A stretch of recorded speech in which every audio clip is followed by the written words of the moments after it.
Welcome back, ladies and gentlemen, to our final task of the week.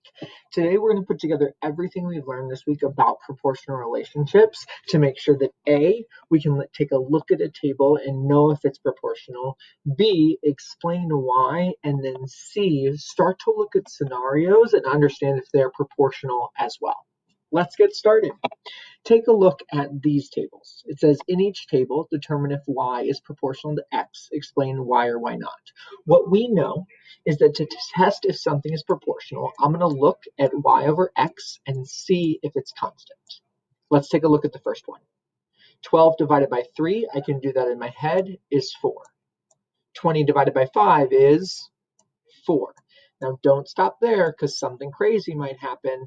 8 divided by 2 is 4, and 32 divided by 8 is 4. And so what do you notice about all of these things? They're proportional. They're the same. Great. So what does it mean about this table? It is proportional. If I wanted to sound like a 7th grade student and would say give an answer for why number 1 is proportional, I would say 1 is proportional because the ratio of y over x is constant. The ratio of y over x is always 4. That would be an A-level response to number 1. Let's take a look at number 2. 15 divided by, grab my pen. 15 divided by 3 is 5. 17 divided by 4, I don't need my calculator because I know it's not 5.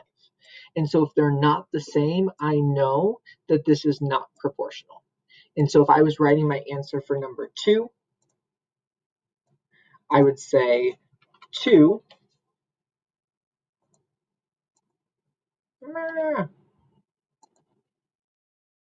figure this out. I would say 2 is not proportional because the ratio of y over x is not constant. And so that's what I would write on my answer for an A-level response about number 2. Let's take a look at the scenario. You and your friends go to the movies. Probably hasn't happened in a while. Hopefully you're at least watching some movies at home. The cost of admission is $9.50 per person. Create a table showing the relationship between the number of people going and the total cost of admission. Explain why the cost of admission is proportional to the amount of people. I believe in always reading a question twice. Let's do that now.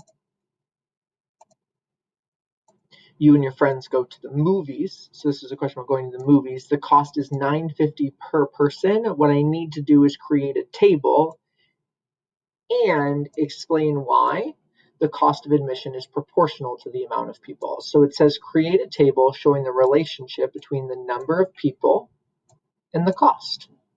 And so if it's $9.50 per person, one person would cost how much? $9.50. Great. And 2 people would cost how much? $9.50 times 2. Yes, which is how much? Grab a calculator if you need to, or go to a calculator on Google. That would be 19. Technically, a table only needs to have 2 rows, so I could stop there, or I could add a 3rd row and say 3 tables, $9.50 times 3 is $28.50.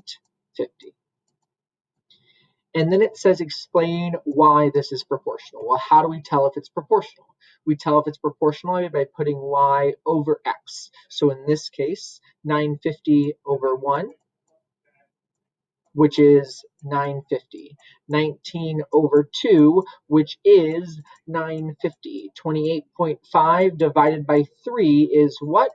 950. So every time it is 950. So if I was trying to write Mr. Bender a perfect response, I would say, I know the cost of admission is proportional to the amount of people because the ratio of y over x is constant. The ratio of y over x is always 950 per person. Your goal is to create answers that sound like that. This captures everything we've done this week. Hopefully this felt helpful, and we look forward to you having a great weekend and see you next week. Take care. Bye.